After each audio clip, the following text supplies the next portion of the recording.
Nanbaka est la prison de haute sécurité la plus mortelle sur une île éloignée d'où personne n'a jamais pu s'échapper vivant. Mais l'un des prisonniers de la cellule 13, avec ses capacités secrètes de rang SS, décide de s'échapper de cet enfer avec ses amis vivants. Le surveillant ordonne la fermeture de toutes les routes de fuite, mais les détenus parviennent à se faufiler par une porte métallique.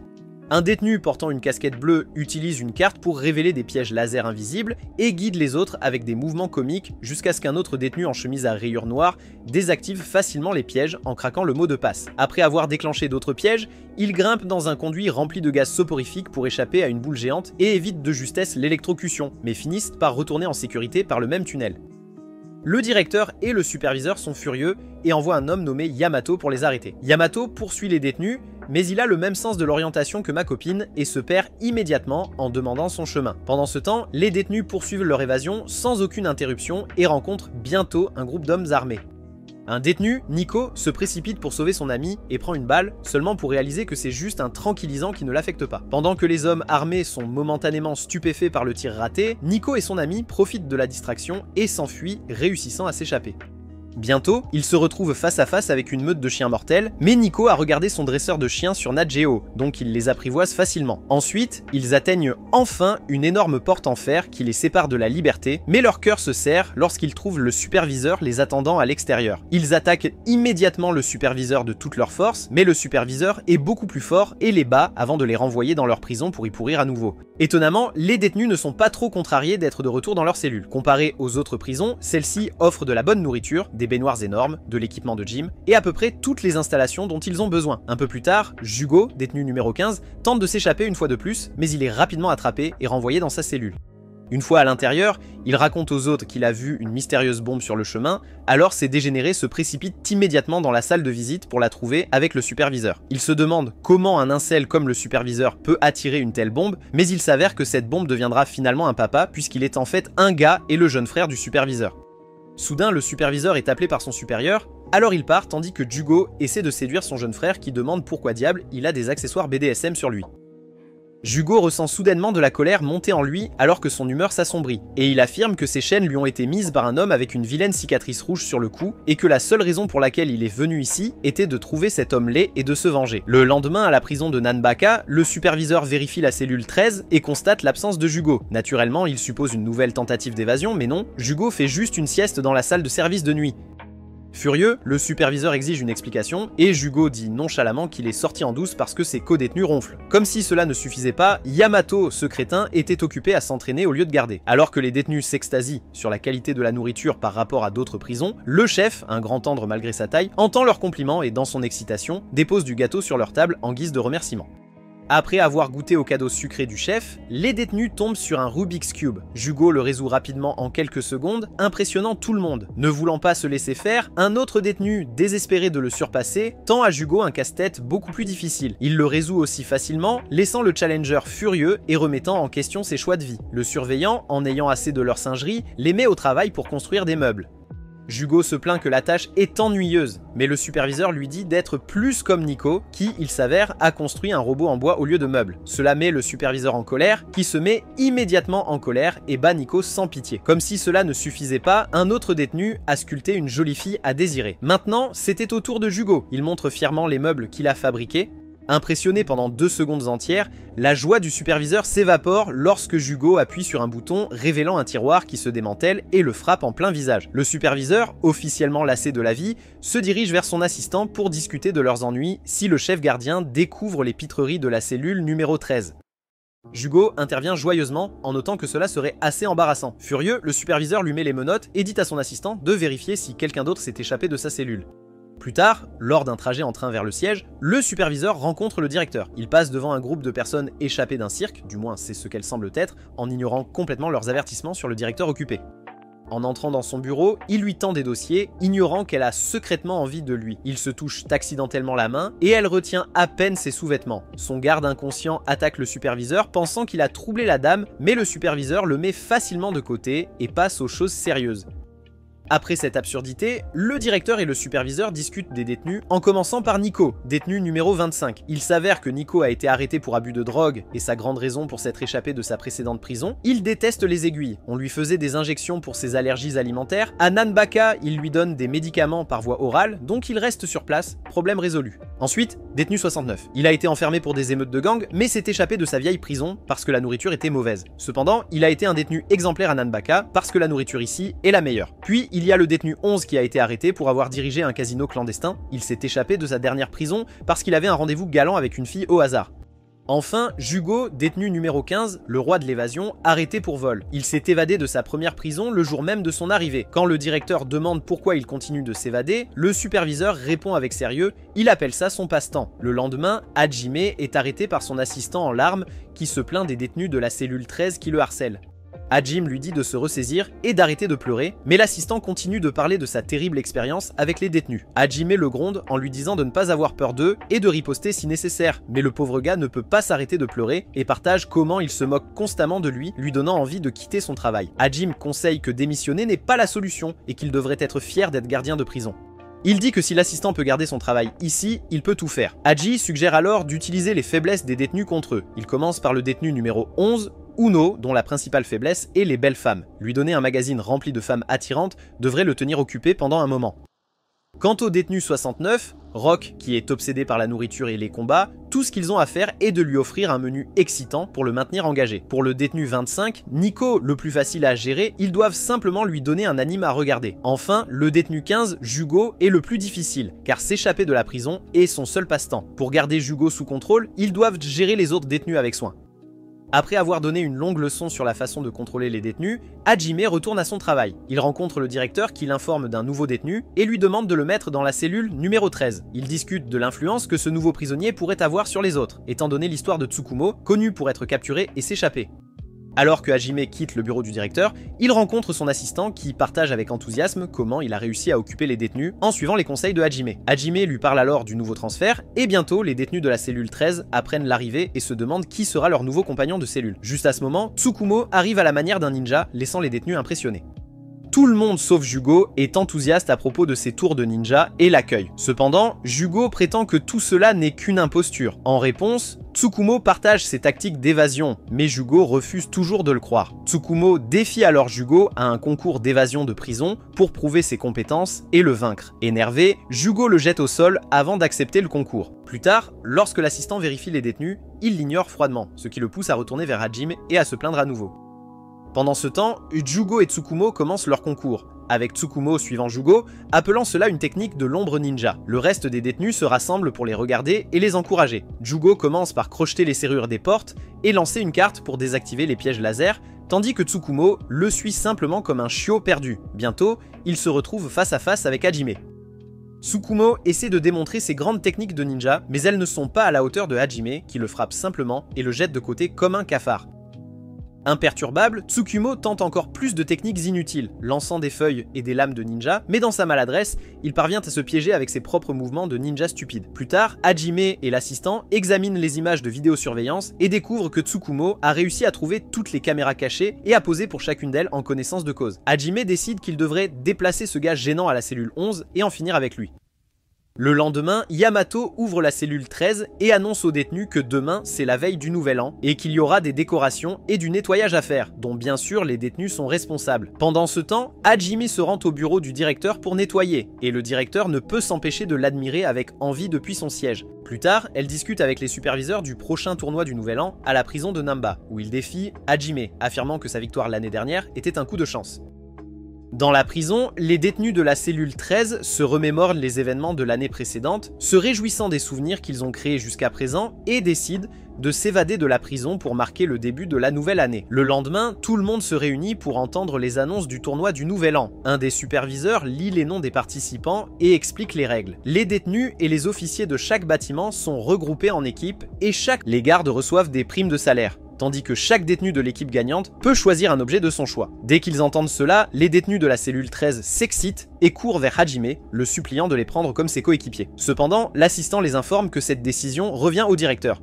Heureusement pour eux, la directrice, Momoko, abuse de son pouvoir et inscrit les détenus de la cellule 13 au tournoi. Un des gardiens, avec son équipe, s'approche de Hajime et se moque de lui pour être coincé avec les détenus de la cellule 13. Les autres gardiens arrivent et ils s'engagent tous dans une compétition inutile sur qui est le meilleur. Ces bêtises continuent pendant un moment, offrant un divertissement gratuit pour les détenus.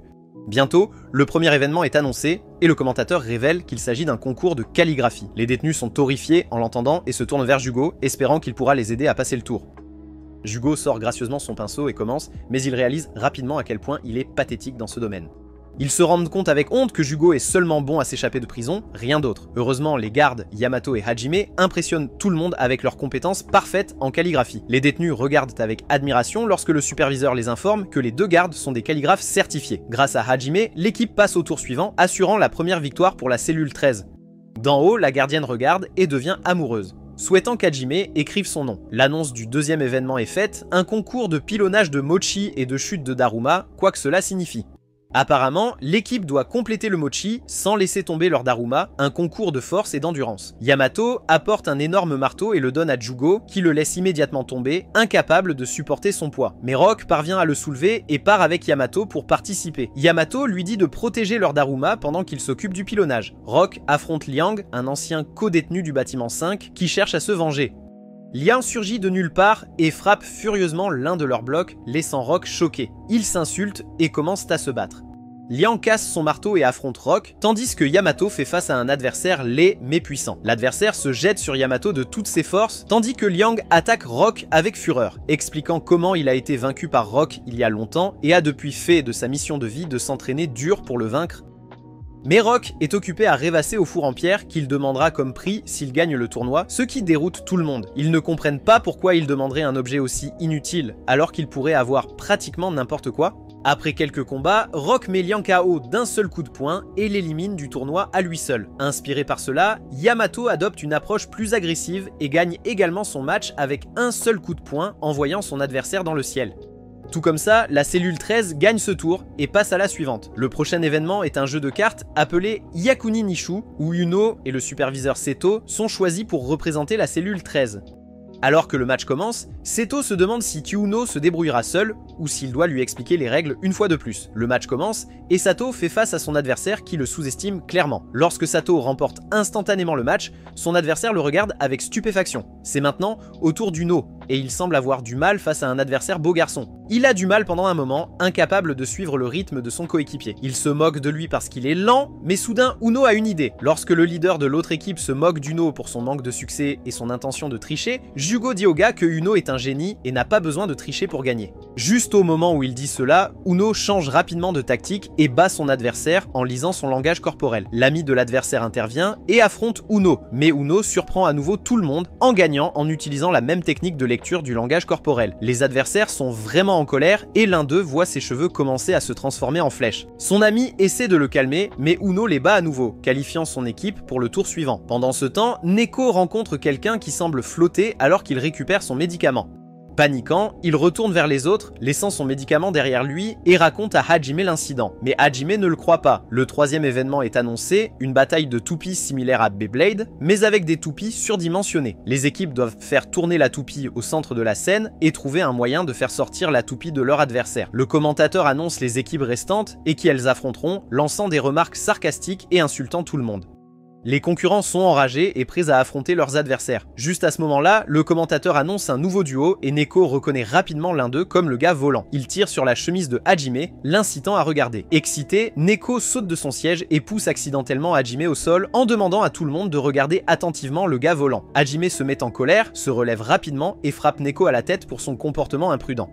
En conséquence, Hajime et Neko sont forcés de participer au match contre leurs adversaires. Le match commence et les adversaires vont directement vers Hajime, sachant qu'il est le plus fort des deux. Neko se fâche et les frappe avec une boule de fer, les grondant pour avoir attaqué à 2 contre 1 et commence à donner une leçon sur le duel. Il s'excite à nouveau quand l'un des adversaires, qui porte des lunettes, grimpe sur le mur du tournoi et décide de faire une sieste. Neko affronte l'homme flottant et le supplie de lui apprendre à flotter. Neko ne lâche pas et continue de l'importuner, l'appelant maître. Finalement, le type en lévitation se fatigue et propose de devenir le mentor de Neko s'il gagne. Neko s'enthousiasme, saute de joie et est prêt à faire ses preuves. Pendant ce temps, Hajime se bat contre le gars singe, et leur combat continue pendant un certain temps, tous sous l'œil attentif de la gardienne qui aimerait être celle qui lutte avec Hajime, se rapprochant à nouveau. Hajime projette son adversaire au sol et avance, mais le gars flottant l'attaque par derrière avec un mouvement à la Goku. Neko est impressionné par son futur mentor et reste là, stupéfait, même après que Hajime ait jeté l'adversaire. À part, Neko continue de louer à quel point le gars c'est génial, ce qui ennuie ses coéquipiers. Neko supplie le gars flottant de lui enseigner le mouvement et se vante en imitant la technique que Liang a utilisée plus tôt contre Rock. Le gars flottant est impressionné que Neko ait pu copier et perfectionner une technique simplement en l'observant pendant quelques instants. Jugo et les autres discutent de la capacité incroyable de Neko à imiter parfaitement quelque chose s'ils le trouvent cool. Neko et le type qui flotte s'attaquent mutuellement, mais Neko finit par le jeter à nouveau par terre, demandant à devenir son disciple. L'ami du type qui flotte, qui se repose en haut, dit à Neko que c'est en réalité le type qui flotte qui devrait devenir le disciple de Neko, car la seule raison pour laquelle il est entré dans le tournoi était de trouver un maître digne. Neko s'enthousiasme, sautant de joie et demandant à être choisi comme son mentor.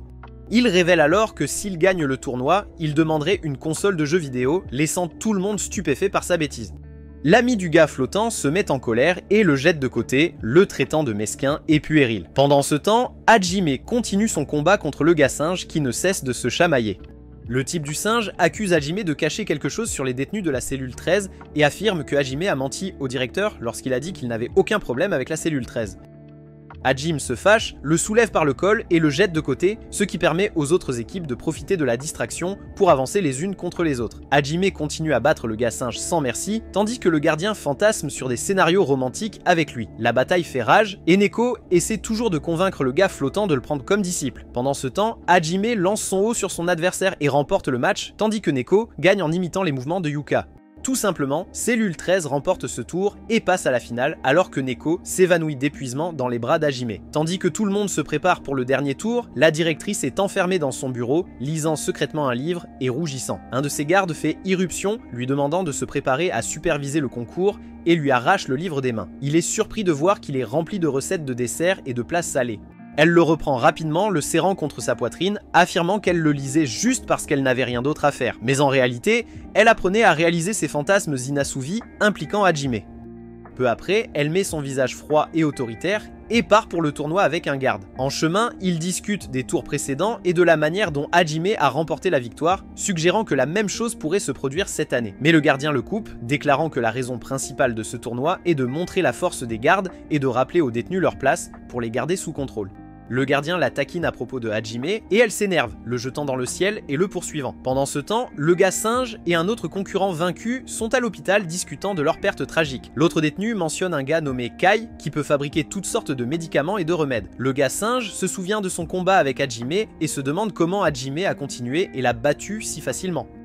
Soudain, le type singe se souvient que Kai lui a proposé un agent anesthésiant à utiliser contre Hajime et Neko. Cependant, cela n'a pas fonctionné car d'après Kai, Neko a été trop obsédé par les drogues par le passé, ce qui l'a rendu immunisé. De retour au tournoi, le commentateur annonce le prochain événement et se demande à voix haute pourquoi un concurrent saigne, ignorant sa rencontre précédente avec le gardien.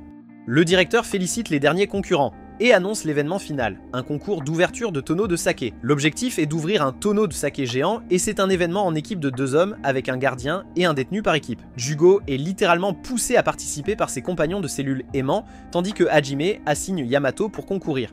Cependant, le garde opposé désapprouve et défie Hajime de participer à la place. Hajime refuse, affirmant qu'il est trop fatigué de la nuit précédente. En entendant cela, la gardienne rougit et se laisse à nouveau emporter par ses fantasmes sur Hajime, admirant sa silhouette. Lorsque Hajime refuse toujours de participer, l'autre garde demande à la gardienne de le faire participer. Elle lui lance son célèbre regard meurtrier, mais intérieurement, elle pousse des cris de joie à l'idée de voir Hajime performer. Incapable de soutenir son regard, Hajime accepte à contre-cœur de participer. La garde aux cheveux blancs, furieuse que Hajime ait été si facilement convaincu par la gardienne, devient suspicieuse, se demandant si Hajime essaie de la séduire.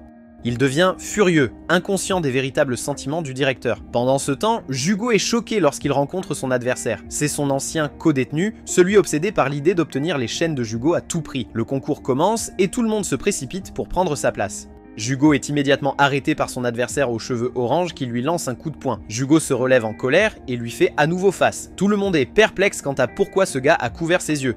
Pendant ce temps, Hajime essaie de partir mais son adversaire le ramène dans le combat. Fatigué de cela, Hajime lui dit qu'il peut avoir le titre car cela ne l'intéresse pas. L'adversaire croit que le gardien ne l'aimera que s'il peut battre Hajime dans le tournoi. L'adversaire traîne alors Hajime au sol avec une corde, mais Hajime atterrit sur ses pieds et fonce sur lui à toute vitesse. Il sort son pistolet, le pointant sur le gars, déclarant qu'il n'a aucun intérêt à gagner.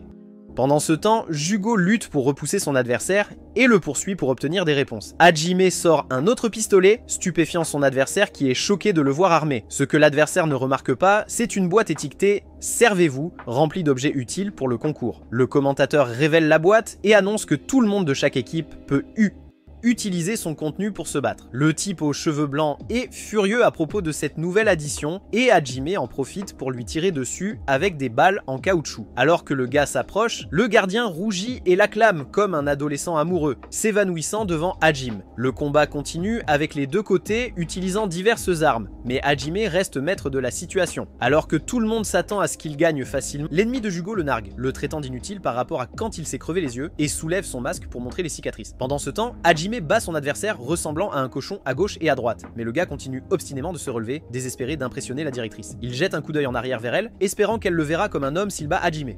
Le type ressemblant à un cochon déclenche alors une technique spéciale invisible parvenant à infliger une coupure à Hajime. Le public est curieux de ce nouveau développement et le type ressemblant à un singe, regardant depuis les gradins, réalise que l'adversaire bouge son fouet à une vitesse incroyable, le rendant presque invisible et difficile à esquiver. Pendant ce temps, Jugo se fait rouer de coups, son crâne presque écrasé. Son adversaire le pousse contre le mur en menaçant de prendre ses chaînes pour lui-même. Hajime analyse la situation de loin, se demandant comment intervenir. Le gars aux cheveux blancs continue d'utiliser sa technique de fouet invisible, mais Hajime, en ayant assez, lit son langage corporel et contre-attaque, portant des coups précis qui le mettent hors jeu. La foule acclame Hajime et le directeur est particulièrement enthousiaste. Pendant ce temps, Jugo continue de lutter contre le gars aux cheveux orange, qui exige que Jugo enlève ses chaînes. Jugo répond que c'est presque impossible et qu'il a essayé d'innombrables fois. Le gars aux cheveux orange rit et remarque que la seule personne qui peut les enlever est l'homme avec les cicatrices. À la mention de cela, Jugo se tend. L'homme avec les cicatrices sur le cou est celui qui a mis les chaînes sur Jugo et depuis, il n'a pas pu les enlever. Furieux, Jugo entre dans une rage aveugle, frappant sauvagement.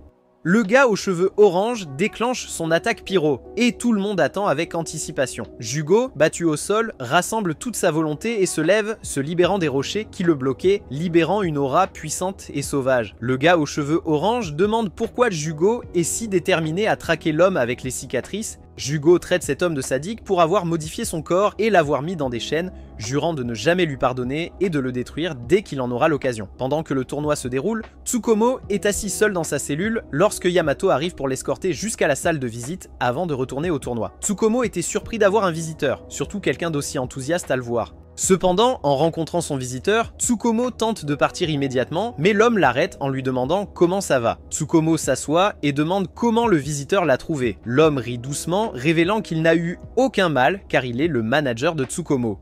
Il avait découvert que Tsukomo avait été secrètement arrêté et transféré, mais pour couvrir cela, il a fabriqué une histoire sur la disparition de Tsukomo et a trompé tout le monde. Tsukomo dit qu'il devrait être licencié pour cela, mais le manager refuse, insistant sur le fait que Tsukomo ne devrait pas être en prison. Le manager s'enthousiasme alors, expliquant que puisque tout le monde pense que Tsukomo est porté disparu, une fois qu'il sortira, il attirera beaucoup d'attention et recevra de nombreuses offres d'emploi. Tsukomo, cependant, lui dit qu'il ne mentira pas au monde et qu'il en a fini d'être une star, suggérant au manager de trouver quelqu'un d'autre.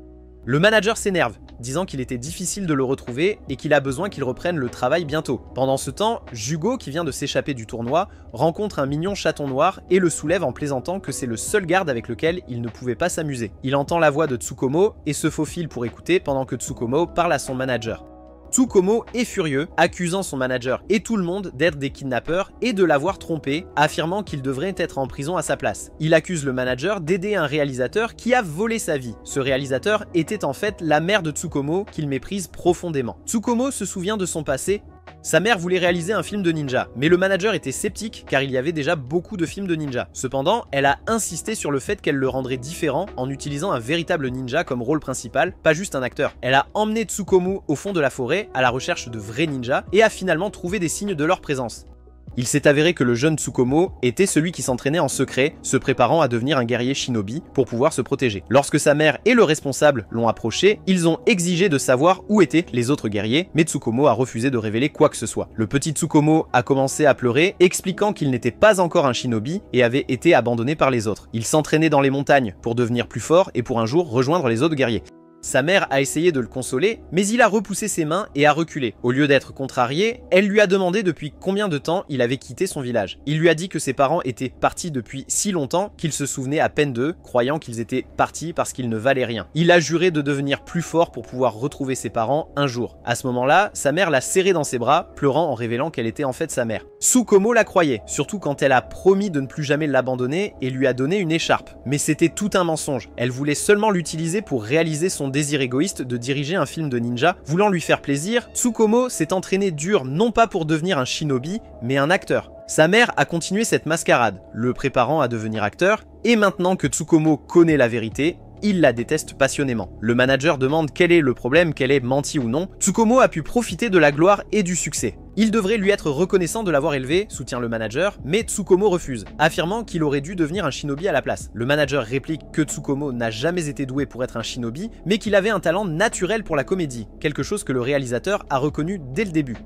Elle l'a pris pour en faire une star. Le manager continue en disant à Tsukumo d'être reconnaissant pour la vie qu'il a eue. Argent, célébrité, luxe, mais Tsukumo rejette tout cela, disant qu'il est parfaitement bien en prison. Énervé, il sort en trombe et trouve Jugo assis dehors avec le chaton. Jugo s'excuse d'avoir écouté aux portes et le taquine à propos de son visage, maintenant qu'il a enlevé son masque de ninja.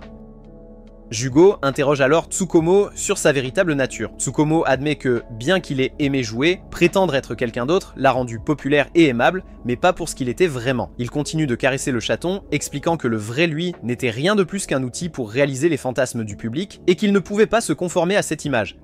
Une fois qu'il s'en est rendu compte, il s'est enfui et a eu des difficultés depuis. Ses compétences de ninja se sont avérées inutiles, ce que les autres détenus ont vite découvert, mais il n'était pas un mauvais acteur, alors il a réussi à maintenir la mascarade pendant un moment. Tsukumo révèle alors à Jugo la véritable raison de son arrestation. Après s'être enfui, il est retourné au village pour reprendre son entraînement de shinobi et retrouver les autres. Mais il s'est retrouvé sur une propriété privée et a été arrêté pour intrusion. Il pensait que jouer le rôle d'un évadé serait amusant, mais cela l'a conduit à la prison de Nanbaka. Jugo trouve cette histoire à la fois hilarante et stupide. Jugo demande à Tsukumo s'il prévoit de partir bientôt, mais Tsukumo répond que non, qu'il est à l'aise ici où il peut être lui-même. Jugo lui donne un conseil, lui disant qu'il n'a pas besoin de faire semblant pour qui que ce soit en prison et qu'il peut être son vrai moi ici. Lors du tournoi, Jugo entre dans une rage après avoir entendu parler de l'homme avec des cicatrices qu'il a mis en chaîne. Sa fureur déclenche une transformation. Ses chaînes se fondent dans son corps alors qu'il attaque le gars aux cheveux orange, détruisant la moitié de l'arène dans le processus. Pourtant, le gars aux cheveux orange est introuvable. Le directeur ordonne un contrôle des dégâts alors que le chaos éclate, tout le monde s'enfuit paniqué. Les gens sont stupéfaits par la transformation soudaine de Jugo et la destruction massive qu'il a causée. Jugo, encore plus en colère maintenant, lance une autre attaque sur l'homme aux cheveux orange qui parvient d'une manière ou d'une autre à tenir bon et à bien se défendre. Le gardien se demande si la transformation de Jugo est liée aux chaînes, en spéculant qu'elle pourrait le rendre inhumain. Ne sachant pas comment gérer la situation, elle ordonne aux gardes de capturer les deux détenus. Hajime et les autres obéissent à ses ordres, mais le gars aux cheveux orange leur lance une boule de feu et continue de se battre contre Jugo.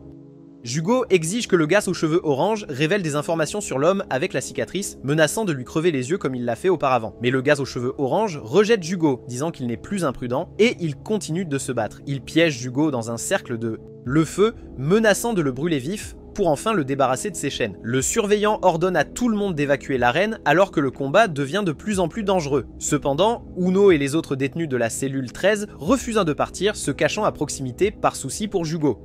Yamato leur dit que Jugo a de gros ennuis pour avoir attaqué à la fois les gardes et les autres détenus. Ils regardent, inquiets, se demandant comment ils peuvent t'aider. Alors que la bataille continue, un autre garde intervient, exigeant que les deux détenus se rendent. Mais le gars aux cheveux orange le traite d'idiot et lui dit de se taire.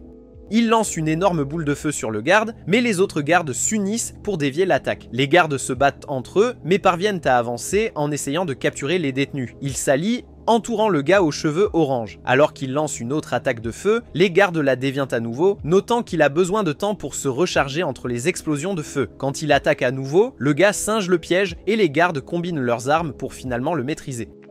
Maintenant, Jugo est le seul encore debout. Hajime se lance à sa poursuite, tirant, mais les balles n'affectent pas Jugo. Ils semblent être de force égale alors qu'ils se battent. Ne pouvant pas voir son ami en danger, Uno saute de sa cachette et court vers le combat. Les autres le rejoignent, essayant de maîtriser Jugo. Rock attrape Jugo pendant que les autres tentent de le calmer. Jugo, cependant, se libère et les écarte, demandant toujours où se trouve le gardien avec des cicatrices. Ses amis, perplexes, se demandent de qui parle Jugo, mais ils continuent d'essayer de le maîtriser. Une fois de plus, Jugo les repousse et Uno le supplie de revenir à la raison et de se souvenir de qui il est alors qu'il s'approche de lui. Juste à ce moment-là, Hajime intervient, sauvant Uno et lui disant de reculer. Il frappe Jugo dans le ventre, le faisant s'effondrer saignant. Hajime ne s'arrête pas, délivrant coup après coup alors qu'Uno reste là, impuissant. Le directeur crie soudain à Hajime d'arrêter et il lâche immédiatement Jugo. Elle ordonne aux gardes d'appeler les médecins et annonce que le tournoi du Nouvel An est officiellement terminé. Quelques jours plus tard, Hajime se fait gronder pour avoir dépassé les bornes et avoir frappé Jugo trop brutalement alors que l'ordre était seulement de le capturer.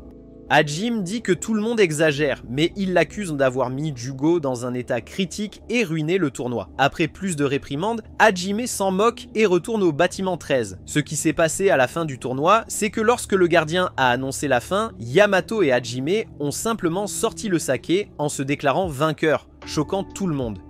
Quand Hajime retourne à la cellule 13, Uno lui lance des objets avec colère, exigeant de savoir ce qu'il pensait quand il a battu Jugo aussi violemment. Tout le monde en veut à Hajime, surtout Uno. Ils ont un concours de regards tendus et Uno accuse Hajime d'être prêt à tuer pour son travail. Hajime admet que c'est vrai, mais reconnaît aussi qu'il est allé trop loin cette fois-ci. En entendant cela, Uno se calme un peu et dit à Hajime que bien que Jugo soit mauvais dans la plupart des choses comme la calligraphie, les mathématiques et le sport, il est exceptionnellement doué pour s'évader des prisons. C'est la seule chose dans laquelle il excelle. Il partage de bons souvenirs de Jugo et insiste sur le fait qu'il n'est pas un monstre. Il tient vraiment à eux, il demande à Hajime où est Jugo, mais il part sans répondre.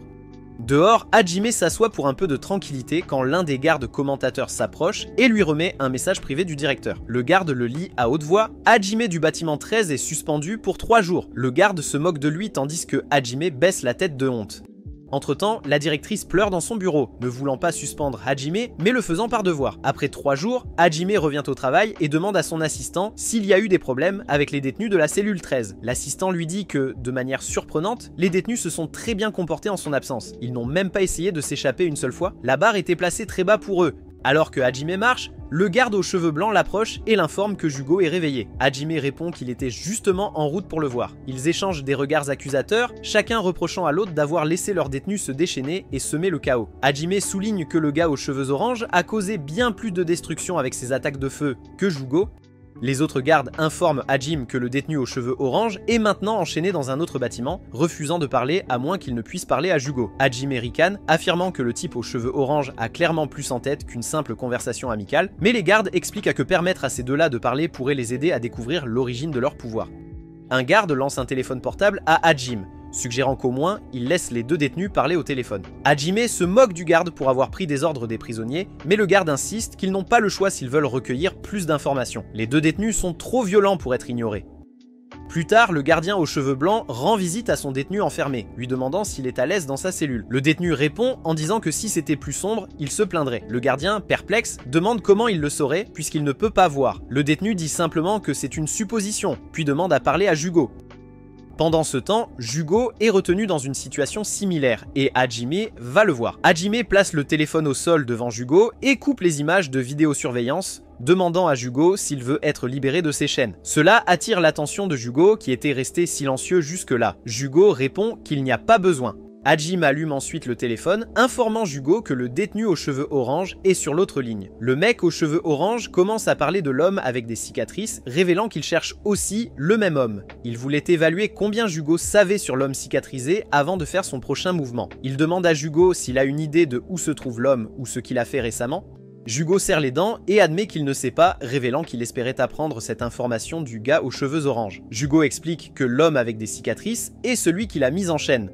Mais à part cela, il ne sait rien de lui. Le gars aux cheveux orange se demande si le seul but de Jugo est de se faire enlever ses chaînes. Jugo confirme cela, mais l'autre détenu ne le croit pas et commence à rire bruyamment. Jugo, maintenant frustré, demande pourquoi le gars aux cheveux orange est si obsédé par ces chaînes. Le détenu aux cheveux orange explique que les chaînes elles-mêmes n'ont pas beaucoup de signification pour lui, elles ne sont qu'un moyen pour atteindre un but. Elles l'aideraient à se rapprocher de l'homme marqué afin qu'il puisse enfin le tuer. Choqué, Jugo demande pourquoi il irait à de tels extrêmes. Le détenu aux cheveux orange continue, expliquant que, comme Jugo, il a été fait pour souffrir par l'homme balafré, mais pendant beaucoup plus longtemps. Cet homme les a tous les deux transformés en monstres, mais le détenu aux cheveux orange l'a enduré beaucoup plus longtemps. Il continue à décrire comment il a beaucoup souffert, luttant constamment pour comprendre son pouvoir. Un jour, l'homme avec la cicatrice est apparu, se présentant comme un scientifique. Le scientifique a promis d'éliminer la souffrance du détenu aux cheveux orange, mais c'était loin de ce qui s'est passé. Au lieu de cela, le scientifique a exploité sa physionomie et ses pouvoirs uniques pour ses propres expériences. Jugo, perplexe, demande comment c'est possible, considérant que ses pouvoirs de feu semblent dépasser la science. Le détenu aux cheveux orange réplique en disant à Jugo de réfléchir, ses propres chaînes dépassent aussi la science.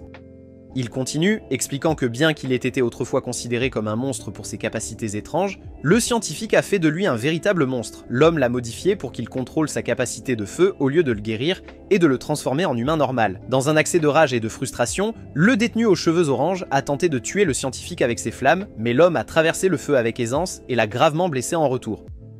Jugo demande alors si l'homme balafré, le savant fou, avait aussi des chaînes comme les siennes. Le détenu aux cheveux orange le confirme en disant que les chaînes du scientifique se transformaient en lames, tout comme celles de Jugo. Énervé, Jugo comprend enfin pourquoi le type aux cheveux orange veut ses menottes. Pour pouvoir égaler la puissance du scientifique et le tuer, le détenu aux cheveux orange confirme cela, demandant une fois de plus à Jugo les menottes. Mais Jugo refuse, lui disant que c'est une mauvaise idée. Le détenu, cependant, s'en fiche tant que cela lui donne une chance de se venger.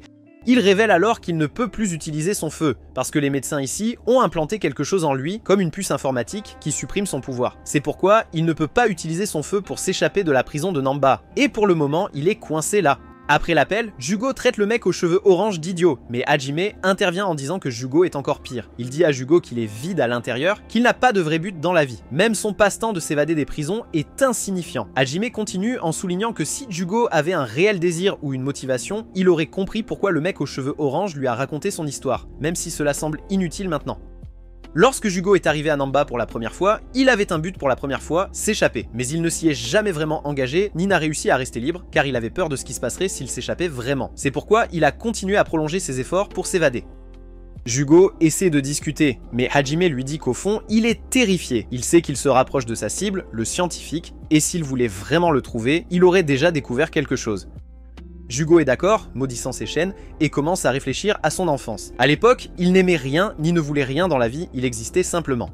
Il se rend compte qu'il ne se souciait pas non plus du tournoi et qu'il a seulement participé parce que les autres l'ont fait. Il n'a jamais eu de véritables intérêts ou passe-temps, mais quand les chaînes ont été placées sur lui, pour la première fois, il avait un motif, celui de trouver le scientifique. Cependant, c'était avant qu'il ne comprenne ce que les chaînes étaient vraiment et le pouvoir qu'elles détenaient. Il pense alors à ses amis et à leur sens du but. Il profite, même Jugo admet se sentir jaloux d'eux, mais malgré cela, il s'est amusé avec eux. C'est pourquoi il n'a jamais vraiment fait beaucoup d'efforts pour s'échapper. Maintenant, il craint que ses amis ne le rejettent après avoir vu le monstre qu'il est devenu. Il ressent du remords pour les avoir blessés et envisage même de se couper les membres. Hajime le traite d'idiot et lui dit que se cacher de la situation ne va rien résoudre. Il demande à Jugo pourquoi il est vraiment venu à Namba en premier lieu. Au début, Jugo dit qu'il est venu à la recherche du scientifique, mais réalise ensuite qu'il s'est menti à lui-même. Frustré, il s'écrie en demandant à Hajime ce qu'il doit faire. Hajime lui dit que comme ils ont gagné le tournoi, Jugo peut demander tout ce qu'il veut comme prix, mais il doit décider rapidement. Soudain, Jugo se souvient de ce que ses amis voulaient, de leurs souhaits et des choses qu'il appréciait. Il comprend enfin qu'il n'était pas vraiment heureux avant, il se nourrissait juste de leur bonheur. Il dit alors à Hajime ce qu'il veut, une chance. Hajime est d'accord, disant que Jugo sera pardonné pour ses actions durant le tournoi et pourra revenir à la cellule 13. Pendant les 3 jours de suspension de Hajime, la cellule 13 a été stupéfaite d'apprendre qu'il n'était plus leur superviseur. À la place, le garde aux cheveux blancs, Kinshiro, avait pris la relève. Même les autres gardes étaient tout aussi surpris par le changement, car le directeur était fermement décidé à maintenir la paix dans le bâtiment 13 avec la contribution de tous les gardes. Kinshiro était le plus contrarié par la situation, mais il ne pouvait pas désobéir aux ordres du directeur. À contre-cœur, il a commencé son nouveau rôle et effectué déjà la 25e vérification de la cellule 13.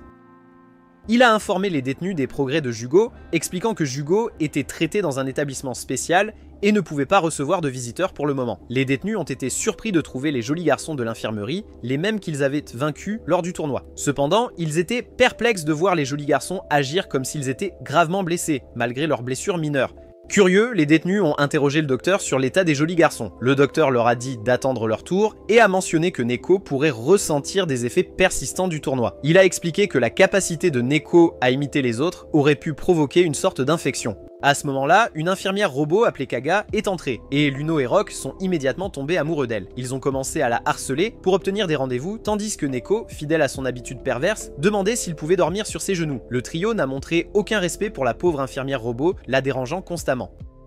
Le deuxième jour de la suspension de Hajime, les choses ont empiré. Un gardien aux cheveux roux étranges a été assigné comme superviseur. L'ambiance s'assombrit à la mention du nom de Jugo, et les détenus ont parlé de comment son absence les avait affectés. Pour essayer de remonter leur morale, ils ont décidé de créer un faux Jugo en dessinant sa tête sur un journal.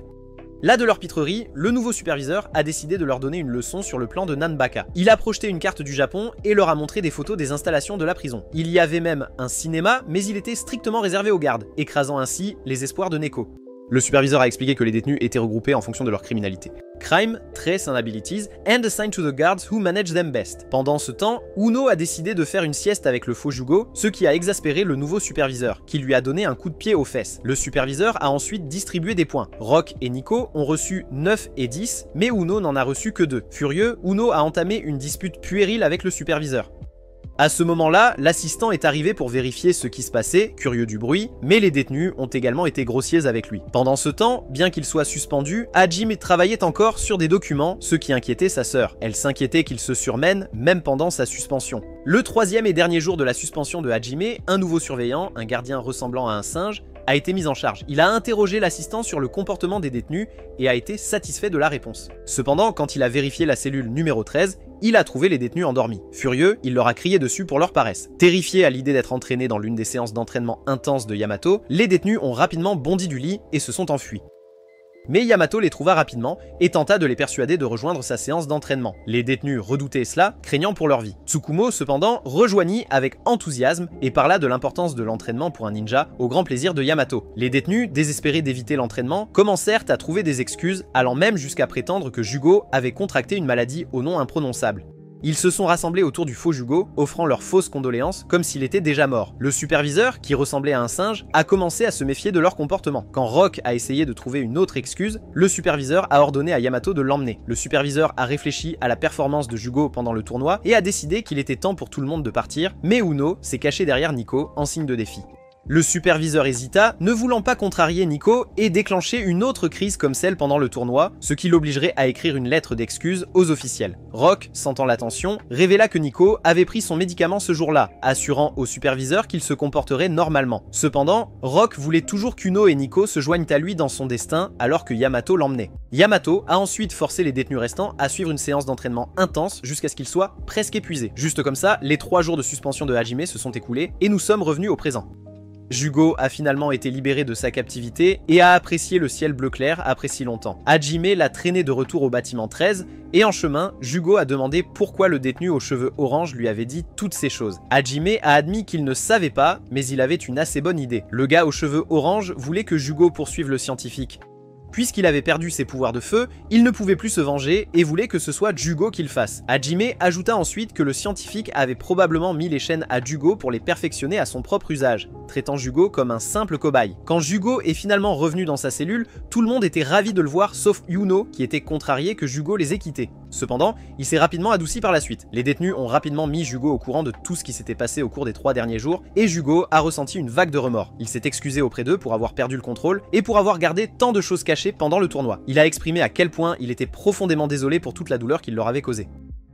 Quelque part dans la nuit, Rock se réveille d'un cauchemar troublant sur son passé, mais malgré les effets persistants, il rassure Jugo en lui disant qu'il va parfaitement bien. Il explique qu'il est particulièrement excité parce qu'aujourd'hui est le jour où il va enfin recevoir son prix, un four à pierre très convoité, en récompense d'avoir remporté le dernier tournoi. Pendant ce temps, dans une autre partie de la prison, le gars Flottant et Liang sont occupés dans leur cellule à s'entraîner et à discuter des derniers développements. Leur conversation est interrompue lorsque leur superviseur, Inori, arrive et les escorte hors de leur bâtiment, le bâtiment 5, et les emmène au bâtiment 13. Inori explique que Rock avait demandé à les voir. Lorsqu'ils arrivent au nouveau bâtiment, Rock les accueille et leur offre leur première part de pizza fraîchement cuite dans son four à pierre nouvellement acquis.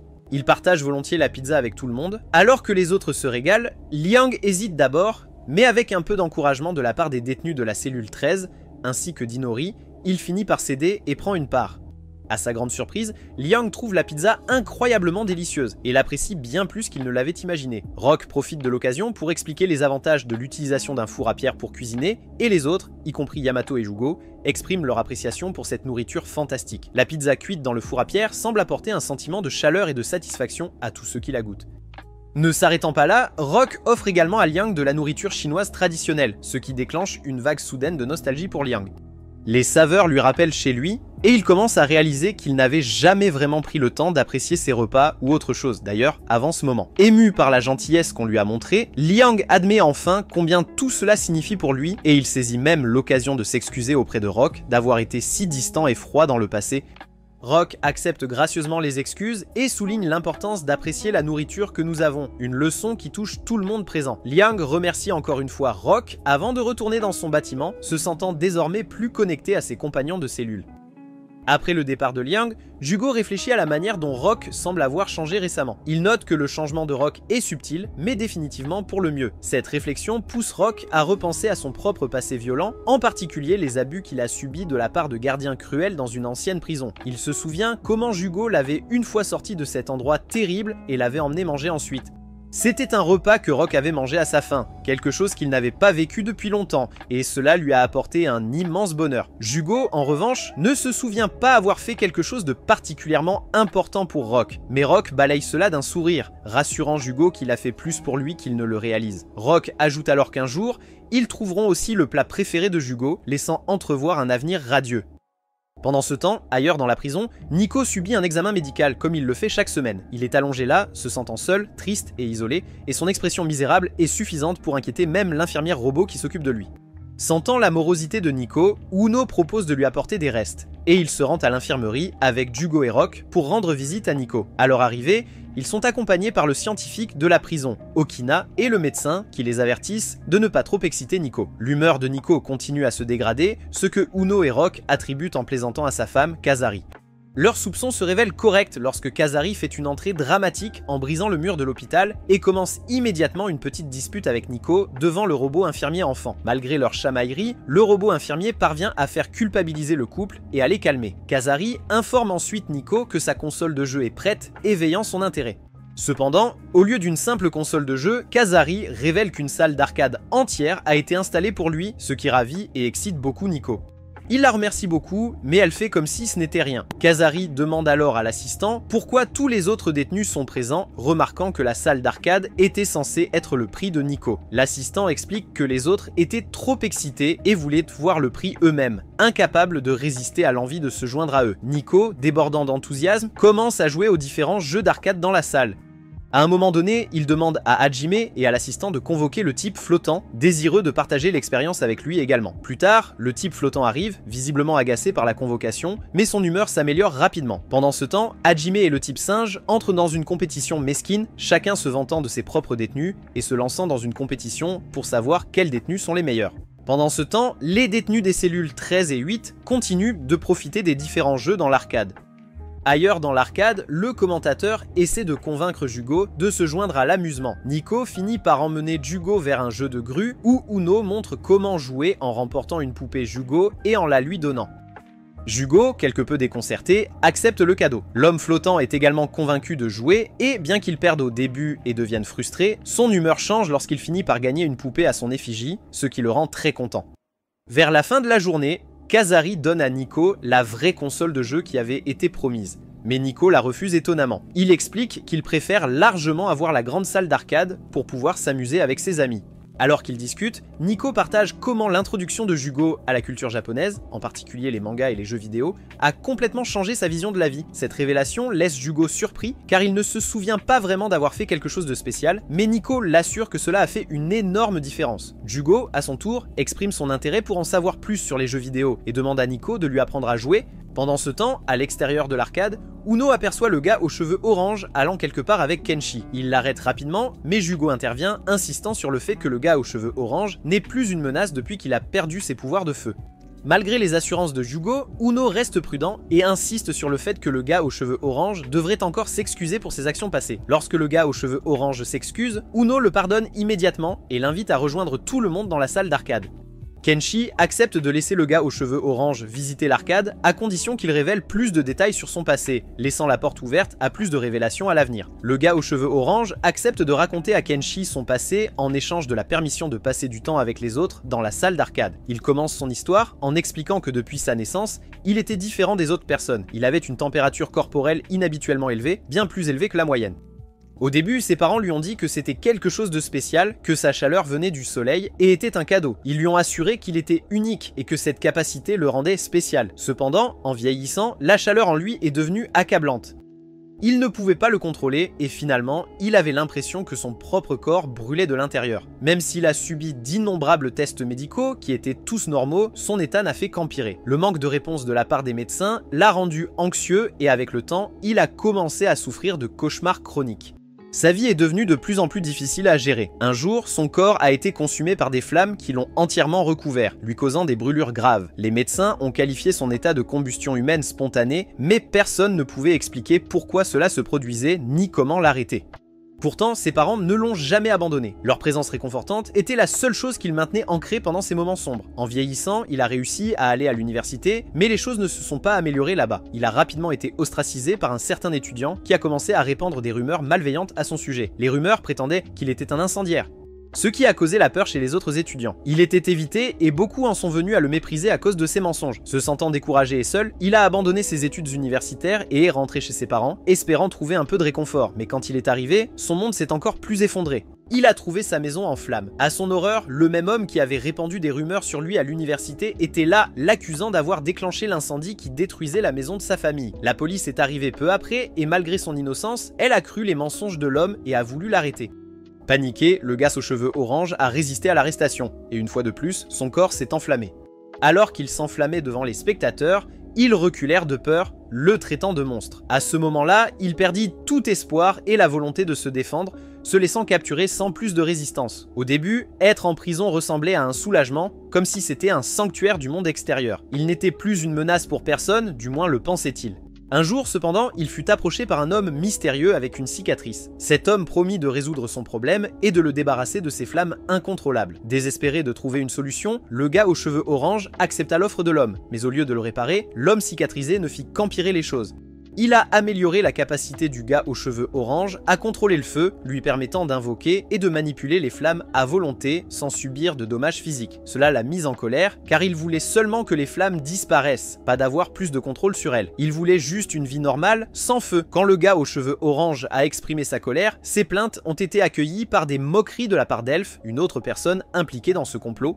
Elf a révélé qu'il s'était fait passer pour un étudiant à l'université et c'était lui qui avait piégé le gars aux cheveux orange. Tout faisait partie d'un plan pour l'utiliser dans leurs expériences tordues. Furieux, le type aux cheveux orange s'est emporté, attaquant Elf et essayant de tuer l'homme balafré avec ses flammes. Cependant, l'homme balafré était beaucoup plus puissant qu'il ne l'avait imaginé. Il a tranché à travers les flammes sans effort avec ses lames, et dans la bataille qui a suivi, il a coupé un des yeux du type aux cheveux orange, le laissant définitivement marqué. Alors que le type aux cheveux orange termine de raconter son histoire, il doute que Kenshi le croie. Après tout, il n'a aucune preuve pour étayer ses affirmations. Malgré ses doutes, il exprime son soulagement de ne plus avoir le pouvoir de contrôler le feu, car cette partie de sa vie est derrière lui maintenant. À sa grande surprise, Kenshi croit à son histoire. Kenshi explique qu'avant de devenir gardien de prison, il avait travaillé comme policier enquêtant sur des affaires impliquant des détenus utilisés pour des expérimentations humaines. Il avait démissionné de la police lorsque personne n'a cru ses affirmations, et il est devenu gardien de prison pour poursuivre sa quête de justice de l'intérieur. Kenshi promet au gars aux cheveux orange qu'il l'aidera à exposer les personnes qui l'ont maltraité et à s'assurer qu'elles soient traduites en justice. Les deux se serrent la main, formant un lien inattendu autour de leur désir commun de révéler la vérité. Pendant ce temps, ailleurs dans la prison, Uno et le joli garçon sont en plein milieu d'une dispute animée. Uno avait invité les détenus du bâtiment 3 à visiter sa salle d'arcade nouvellement planifiée, mais le joli garçon n'est pas content de ça. Malgré la dispute, l'ami d'Uno l'entraîne dans la salle vide. Une fois sur place, Uno explique qu'il souhaite que la construction de la salle de jeux vidéo soit un effort collaboratif parmi les détenus, plutôt que quelque chose qu'il fasse seul. Hajime, Yamato et l'assistant arrivent avec un ensemble de meubles qui avaient été achetés avec l'argent qu'Uno avait gagné. Peu après, le gars avec le singe entre dans la pièce avec les détenus de la cellule 8, portant une vieille table de mahjong. Juste au moment où il s'installe, le commentateur arrive en grande pompe, renversant plusieurs personnes avec sa grande collection de jeux, y compris des cibles de fléchettes, des tables de billard, et plus encore. Les détenus sont ravis, tandis que Hajime, comme d'habitude, est agacé par le chaos. Les beaux garçons impressionnent les autres en montrant leurs compétences aux fléchettes et au billard. Peu après, Kenshi arrive, amenant le gars aux cheveux orange avec lui pour qu'il puisse se joindre à la fête. Plus tard, Hajime ordonne à tout le monde de retourner dans leur cellule, mais son ordre est accueilli par de fortes protestations et une résistance des détenus qui profitent de leur temps dans la salle de jeu. Ce soir-là, Jugo et Uno s'assoient ensemble, réfléchissant aux événements de la journée. Jugo, avec un sentiment de culpabilité, se demande s'il mérite de s'amuser autant compte tenu de la vie qu'il a menée et de son temps en prison. Dans son habituelle manière maladroite, souligne les raisons pour lesquelles Jugo pourrait ne pas le mériter, mais ajoute rapidement que malgré son passé, Jugo est toujours une bonne personne. Il l'encourage à socialiser davantage et à apprendre à profiter de la vie, même dans les limites de la prison. Se sentant encouragé, Jugo sort de sa cellule et se dirige vers l'extérieur, où il lève les yeux vers le ciel nocturne dans un rare moment de joie et de liberté. Mais son moment de paix est bientôt brisé par l'apparition indésirable d'Elf, apportant une fin sinistre aux événements de la journée. L'elfe nargue Jugo, lui disant de le faire rire.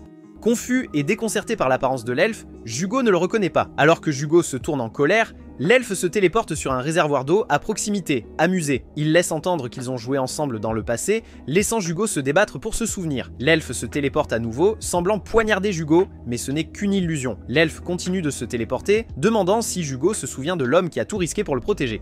Jugo, frustré, demande à l'elfe d'arrêter d'être énigmatique et de s'expliquer. Au lieu de cela, l'elfe le nargue davantage, appelant Jugo Spécimen 15 Lannoy et insistant pour qu'il utilise les armes qui lui ont été données pour rassembler plus de données. Jugo maudit l'elfe, refusant de blesser d'autres personnes avec les lames qu'on lui a imposées. L'elfe, maintenant furieux, cloue Jugo au sol et enfonce un couteau dans sa main, lui ordonnant d'arrêter d'insulter son maître. Alors que l'elfe se plaint qu'il aurait dû tuer Jugo auparavant, Jugo a un flashback d'un homme sacrifiant sa vie pour l'aider à s'échapper. Furieux, l'elfe menace de tuer tout le monde autour de Jugo, bien que sa mission soit de récupérer seulement le cerveau de Jugo. Il trace une ligne de manière moqueuse sur le visage de Jugo, menaçant de le prendre. Désespéré, Jugo libère son bras d'épée, mais contrôle sa puissance, se libérant et brisant l'arme de l'elfe. Encore une fois, il s'avère être une autre illusion. Satisfait des données collectées, l'elfe se prépare à partir, incitant Jugo à utiliser davantage ses lames. Lorsque Jugo interroge sur quelqu'un nommé Mai, l'elfe nie connaître Musashi, mais avertit qu'il reviendra et menace d'utiliser les amis de Jugo comme cobayes. Il saute promettant de revenir. Secoué, Jugo craint pour la sécurité de ses amis. Le lendemain, Rock remarque quelque chose d'anormal, mais Jugo insiste sur le fait qu'il va bien. Cette nuit-là, déterminé à les protéger, Jugo sort en douce pour quitter Namba pour de bon. Cependant, Uno, Nico et Rock se réveillent, impatients de le rejoindre. Alors que l'alarme de la prison retentit et que Namba se verrouille, Jugo atteint la dernière porte pour trouver Hajime qui l'attend. Voulant protéger ses amis, Jugo les enferme à l'intérieur et se prépare à affronter Hajime seul. Jugo et Hajime s'engagent dans un combat féroce, tous deux déployant leur pleine puissance. Juste avant que les choses ne s'intensifient davantage, Saigo arrive et ouvre le portail, permettant à Uno et Rock d'intervenir. Ils arrêtent le combat et rappellent à Jugo les promesses qu'ils ont faites. Réalisant que sa place est avec ses amis, Jugo jure de les protéger et de ne plus jamais fuir. Pendant ce temps, de l'autre côté de l'océan, il existe une prison imprenable, top secrète, acclamée comme la numéro 1 mondiale, sans évasion connue jusqu'à présent.